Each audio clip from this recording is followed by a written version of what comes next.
2014 नंतर भारतामध्ये एक नवा ट्रेंड आलेला आहे. प्रत्येकालाच आपली मन की बात लोकांच्या समोर ठेवावी वाटायला लागलेली आहे आणि म्हणूनच आपल्याला मनाला वाटेल त्या गोष्टी देशामध्ये अनेक लोक करताना पाहायला मिळत आहेत. नुकतंच न्यायाधीश डी वाय चंद्रचूड यांनी एक मन की बात केलेली आहे आणि त्यांच्या मनाला वाटलं म्हणून त्यांनी न्यायदेवतेच्या मूर्तीमध्ये बदल केलेला आहे. आपल्याला माहिती आहे की न्यायदेवतेची मूर्ती म्हटले की आपल्याला डोळ्याला पट्टी बांधलेली, हातात एक तलवार घेतलेली आणि दुसऱ्या हातामध्ये एक तराजू घेतलेली आणि तराजू इक्वल असलेली एक मूर्ती आपल्या डोळ्यासमोर येते. या मूर्तीमध्ये आता बरेचसे बदल सुप्रीम कोर्टाचे मुख्य न्यायाधीश डी वाय चंद्रचूड यांनी केलेले आहेत. याच्या पाठीमागे काही कारण नाही, कोणी डिमांड केलेली नव्हती किंवा कोणाला असं वाटलंही नव्हतं की अशा प्रकारचे बदल होतील. आपण जेव्हा जेव्हा हिंदी चित्रपटामध्ये बघतो की जिथे जिथे कायदा ही गोष्ट येते किंवा कानून असा शब्द वापरला जातो तिथे तिथे अंधा कानून असा शब्द त्याला जोडला जातो आणि कायदा आंधळा असतो असं नेहमी सांगितलं जातं.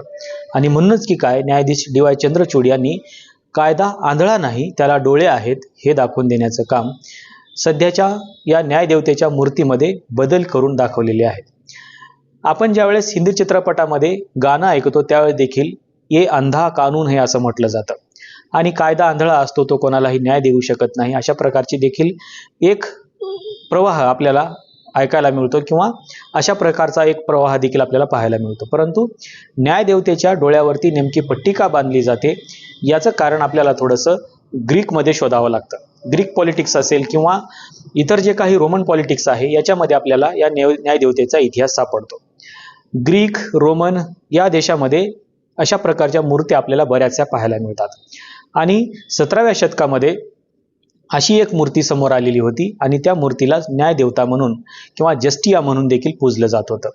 तीच मूर्ती आपण स्वीकारलेली होती आणि या मूर्तीला आपण न्यायदेवता असं म्हटलेलं होतं आणि या मूर्तीच्या डोळ्यावरती पट्टी बांधलेली आपल्याला पाहायला मिळते. या पट्टीचे दोन अर्थ होतात.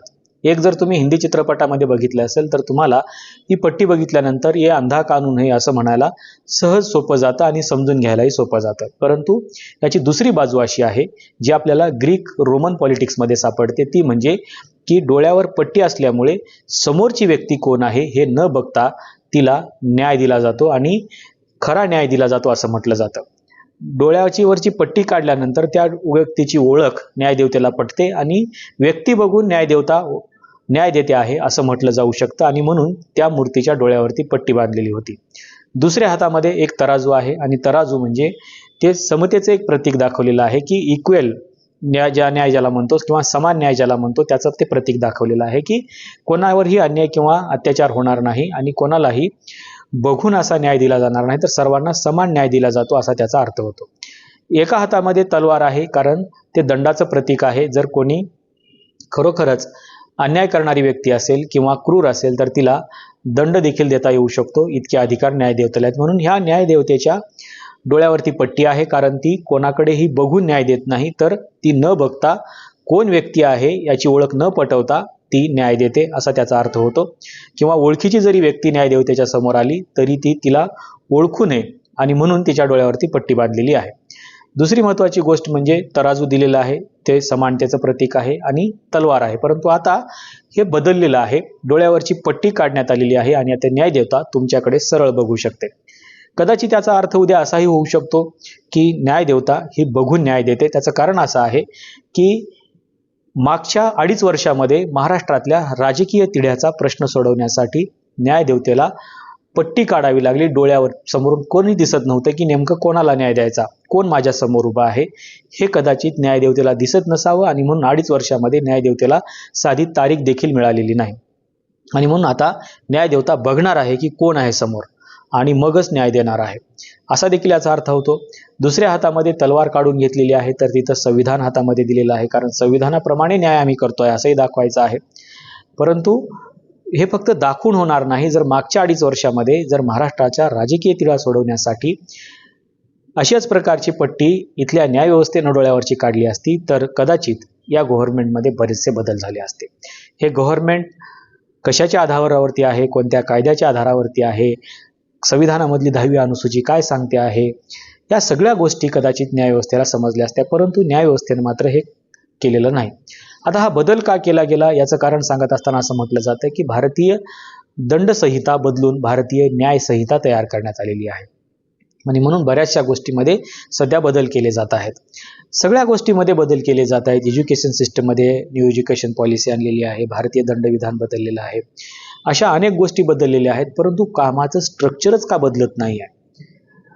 जर एखाद्या प्रकरणामध्ये तारीख द्यायला जर 2.5 वर्ष वेळ मिळत नसेल तर हे बदलून काय उपयोग आहे, असा देखील सामान्य माणसाच्या मनामध्ये प्रश्न निर्माण होऊ शकतो. आणि म्हणून सामान्य माणसाच्या मनामध्ये हा देखील प्रश्न आहे की कोणीच डिमांड केली नव्हती, काही मागणी नव्हती, काही कारण नव्हतं, कोणाच्या भावना दुखावल्या गेलेल्या नव्हत्या, कुठल्या कायद्याला अडचण नव्हती, कुठले ते संविधानिक विरोधी कृत्य नव्हतं, या काहीच गोष्टी नसताना देखील बदललं गेलेलं आहे.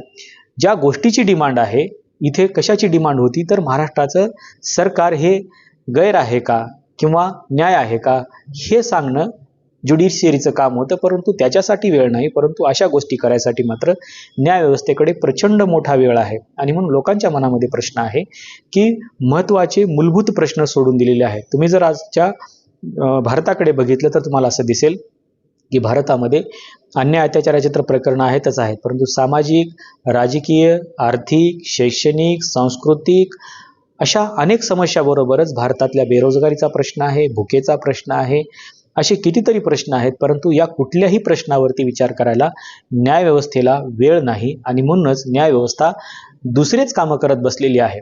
या गोष्टीची गरज नसताना कोणीच डिमांड केलेली नव्हती की भारताच्या न्यायदेवतेच्या हातामध्ये भारताचं संविधान असावं, परंतु ते आणलं गेलं. डिमांड नसताना आणलं गेलं, परंतु ज्याची डिमांड आहे, ज्याची गरज लोकांना आहे, ज्याची वाट बघून लोक आहेत, त्याच्यासाठी मात्र न्यायव्यवस्थेकडे वेळ नाही आहे. परंतु अशा प्रकारचे बदल करण्यासाठी मात्र न्यायव्यवस्थेकडे प्रचंड मोठा वेळ आहे. आपल्याला नेमकं न्यायव्यवस्थेच्या या भूमिकेबद्दल काय वाटतं हे सांगायला विसरू नका. आपल्याला हा बदल गरजेचा होता का? आपले सामाजिक, राजकीय, आर्थिक, शैक्षणिक, सांस्कृतिक, भुकेचे, महिलावरील अन्याय अत्याचाराचे कोणते प्रश्न महत्त्वाचे आहेत नेमकं सांगायला विसरू नका. आणि न्यायव्यवस्थेनं आता डोळ्यावरची पट्टी काढून कोणत्या समस्यांकडे बघितलं पाहिजे आणि कोणत्या समस्यांकडे किंवा कोणत्या प्रश्नांकडे डोळेझाक केली पाहिजे हेही सांगायला विसरू नका. आपल्याला नेमकं या न्यायव्यवस्थेच्या भूमिकेबद्दल आणि त्यांनी केलेल्या या मन की बात बरोबरच मन का कृत्य याच्याबद्दल काय वाटतं हे सांगायला विसरू नका. आजच्या व्हिडिओमध्ये इथेच थांबूया. धन्यवाद.